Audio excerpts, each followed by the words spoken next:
Hello everybody, it's me, GhostCritic. How am I finding you on this great new comic book day? I hope you're all doing well. This week was meant to be a very quiet week for my pull list. I had actually only 4 titles, so feeling a little bit disappointed and not wanting to leave with that fewer comics. My pile got a little bit higher. They're also having a end of financial year trade sale, so there was a few boxes with trades for £5 that they're trying to get rid of, so they don't have to do such a huge stock take, I guess, at the end of this financial year. So I picked up a few books that normally I wouldn't particularly touch, basically because of the price, but they're characters that I've always been interested in but never actually taken the plunge, and I will show you those books first. Starting with this book fair, they're all, strangely enough, by Chuck Dixon, and that wasn't on purpose at all, but we have volume 1 of Robin Reborn. This is the Tim Drake Robin, and it collects quite a lot. Now, I don't know if you can see, but the original price was £18, which for I mean, yes, okay, it's quite thick, but I just think that's just too high. DC trades I always find quite pricey, but as you can see, there's a nice big £5 sticker on there, and that's what I paid for. This collects Batman issue 455 to 457, Detective Comics 618 to 621, and it's got the Robin series issue 1 to 5, written by Chuck Dixon, and it's got art by who was it? We've got, I think it's Alan Grant.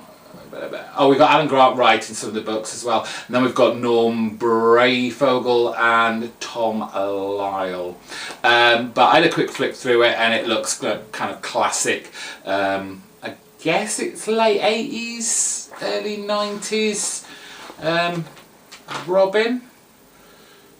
Does it say? Yeah, early 90s, 1991. So I just thought that'd be fun to read. I like Tim Drake. Seems to be kind of you Marmite. We say you either love him or you hate him, and I actually love him. I think he's a really great character. The other two, again, Batman related, but this time the other Robin, who gave himself a little bit of a promotion. It's Nightwing, also by Chuck Dixon. This is volume 3 of the Chuck Dixon run. This one contains Nightwing issue 19 to 25, Nightwing issue half, and the 4-issue miniseries Nightwing Huntress. This has got Scott Daniels on art, which he's a bit cartoony, but it's fun nonetheless. So I thought that would be fun, and plus it's apparently got some Bill Sienkiewicz in there as well, so that's a treat. And then volume 4 of the same series. This has got Nightwing issue 26 to 34, the Nightwing one-shot 1 million, and the Nightwing Secret Files and Origins #1. Again, Scott McDaniel on the art there, along with looks like Carl Story. So I'm excited to read those. I haven't bought myself many trades for a while, and that's kind of 90s fun to be had. Right, what new stuff did I pick up this week?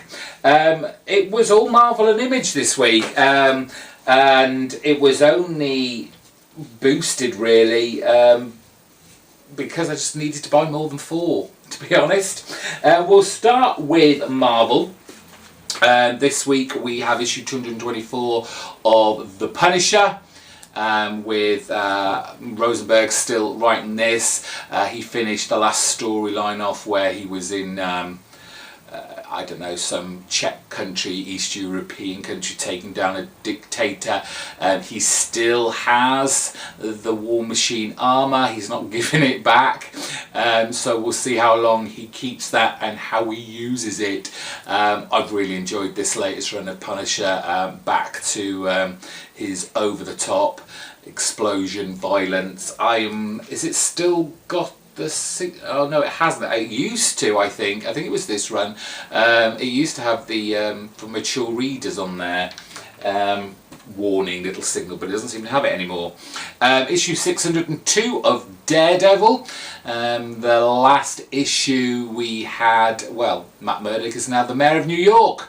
But it looks like we're going to be looking into what's happening to Blind Spot. A great cover there, with Blind Spot making up part of the face of, clearly, Daredevil, Matt Murdock there. But great stuff, loving that run from Charles Soule. The Avengers issue number 2 came out this week. I absolutely adored issue 1. I made it my pick of the week. It was just fun, entertaining all the way. I'm hoping that we can keep up with this. I know Ed McGuinness isn't the kind of artist to keep with a book for very long, so unfortunately, because I do like his style, he just can't seem to keep the momentum going for many issues if past performances are anything to go by. But I just thought it was a great first issue, especially, you know, kind of trying to keep new readers up to date on what's been going on and what the latest status quo is, and just bringing a new Avengers team together with a huge big threat, with a supposed celestial killer. But fun. Last Marvel book, I think this might have come out last week, and I was torn about whether I was going to get it or not, but given this week was light, we have issue 3 of Exiles. I kind of struggled with the second issue and the introduction of this Wolvie silly cartoon, you know, proper cartoon type character being on the team. But the way it ended with the shard in the talus exploding and shattering, it's going to be interesting to see how that affects this new Exiles run, because the last run, loved it. Image. I have the great Gideon Falls from Jeff Lemire and Andrea Sorrentino. Issue number 3, Gideon Falls, is just a fantastic book. I love the first 2 issues. Suitably creepy, kind of psychological horror. Plenty of blood and guts and gore thrown in as well, but just so nicely paced, enough to kind of grab you by the hook. And of course, gorgeous art by Sorrentino. You're always gonna get some great looking art whenever they're about. So if you're not already reading Gideon Falls, find those first 2 issues and get caught up, because it's really good. I thought I'd take a chance. I know these are coming out weekly. My comic shop has loads of them, so if I do find that I want to continue with this next book, there's going to be plenty on the shelves for me to look at. The first issue of Barrier was okay. I may still do a video just purely on this. I may, if I'm going to keep picking it up, I may just wait until it's all done and then chat about it. But there were elements of it that I wasn't digging at all.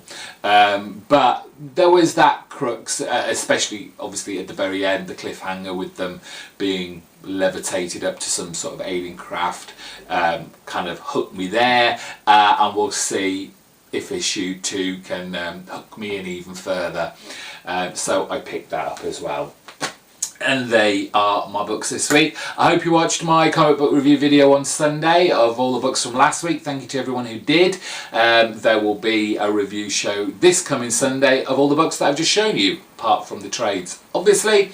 And Friday, it's likely to be a bit of a mini comic haul, and it's a little bit different to what I normally pick up because of one, where I went and what was available. But all will be explained in the next video. Don't forget to subscribe, like and comment down below. Let me know what new stuff you've been picking up, and I will see you very soon. Bye bye.